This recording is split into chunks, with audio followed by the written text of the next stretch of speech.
It might not seem like it, but I am a huge fan of Transformers, as you can tell by my Soundwave profile picture on YouTube. And I am hyped from the trailers that came out this week for the upcoming Bumblebee movie. And like I said, I'm hyped as hell. Um, one of probably my favorite. I'm gonna just get to the chase. One my favorite thing about the trailer is how close it is to G1.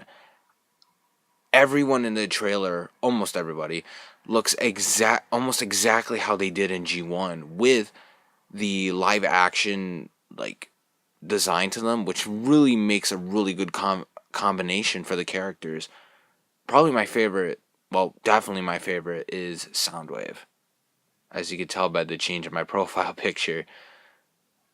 But real quick, I'm just gonna get on to like what I really like about the trailer, and there's many different things I really enjoy about the trailer.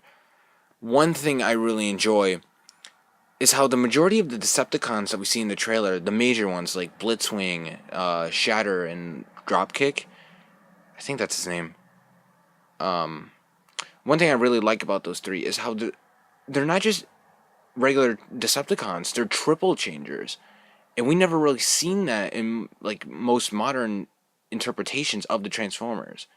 It would have been really cool to see them in the movies, but they never came out. So it's really awesome to see that they're coming out in this movie, and they just look amazing. I mean, sure, Blitzwing does still look like Starscream, but that's it. He still looks really really cool, and I'm happy to just have him in the movie in general. Um, the designs for the characters they're very iconic. You can easily see that. Like you can see Optimus Prime looking just like his Generation 1 self, like I said earlier. And one of the coolest parts of the trailer and is when Ravage was deployed from Soundwave. That's just awesome. Like that's straight out of G1, and Ravage looks amazing. One of my favorite details, despite how small it is just when you see Shockwave, you just see his eye. Like it's yellow, just like in the cartoon.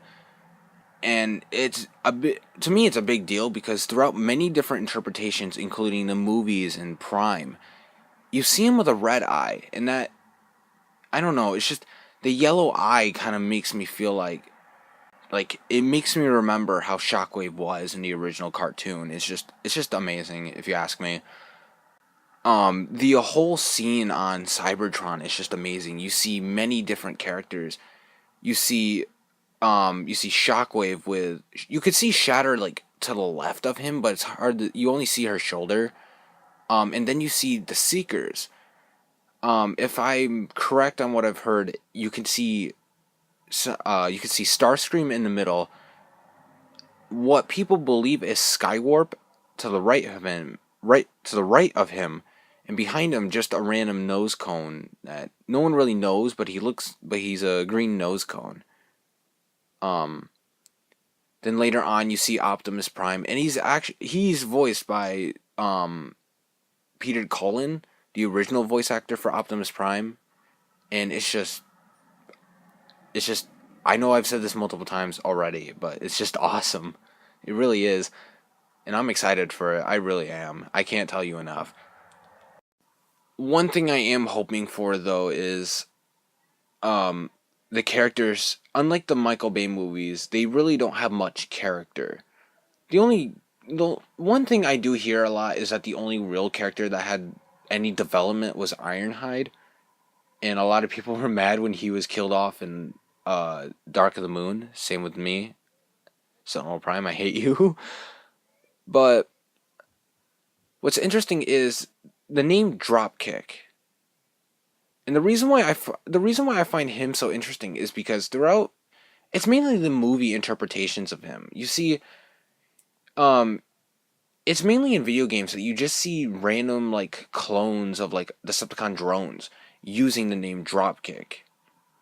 Um you never really see him like as a pivotal character throughout any real story. And to finally see that name become an actual character is just awesome. It really is.